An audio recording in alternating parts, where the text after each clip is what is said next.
she reference that? Just is Chris the guy? I'm more interested. No, she didn't even ask me if she was just like, she's like, I don't know what's going on. She's like, you can just read it. Okay. So you mentioned on your text before you were coming that there was other information that you thought of that was important again? Yeah. More info? You and me get so sidetracked. I'll look at this when you do that, and then... I'll show you where it is. Yeah, There's show so me much in here. Like, I will just say... You guys talk a lot. Oh, yeah. She is like right here. So first she sends me this, and she's not even asking me about him. She's saying he looks like her ex. That's when she first brings him up. She doesn't even mention me at that point. I don't even think she realizes it's the same guy. Like, legitimately. I think this girl is so wrapped up in all the stuff that she's got going on right now that I don't think it's even processing. I mean, you can just tell by the way that she, like, talks. See, and she's all upset because I asked her to not talk to the media, and it happened to be the day that her dad died, and I'm sitting here trying to comfort her. Is this your best friend? Yes. This girl is like my whole world. Alright.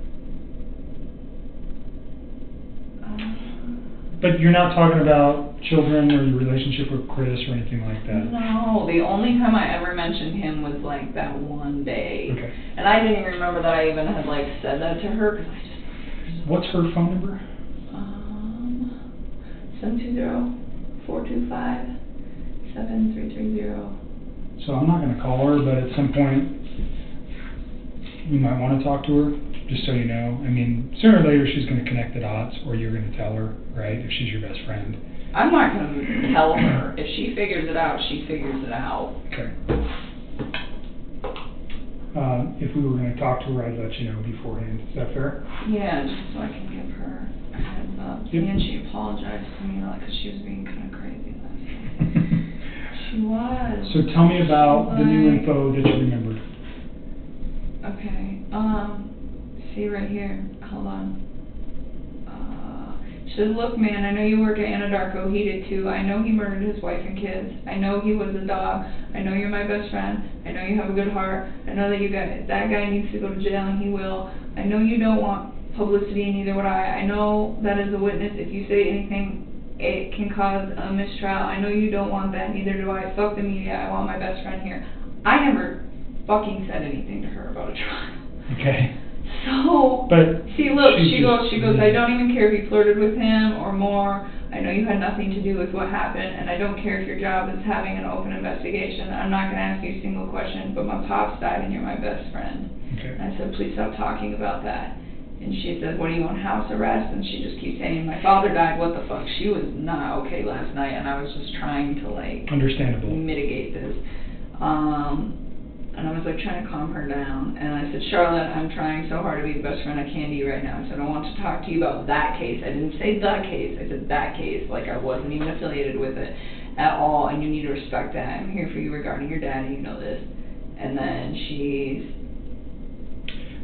freaking out and freaking out. You guys never had a conversation except for this past text messages about Chris and his children? No, that was it. Okay. That was it. That's fine. I mean, because he wasn't really something that I, like, super wanted everybody to know about, and I shouldn't have even mentioned it when she brought up what she had, like, going on sexually with her fiancé, and it happened, but at that point... You guys are best friends, it's understandable. Yeah, see, and she keeps trying to talk about it.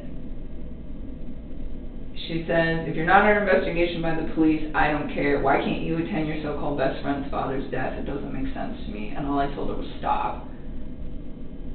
And then she just like, her dad. Yeah, and she just is like freaking out. And finally I just told her, you know, getting mad at me isn't going to bring your dad back. And that is when she chilled. Okay. Well, she kind of went on another rant, but it had nothing to do with Chris. And then she apologized to me this morning for being drunk and sad.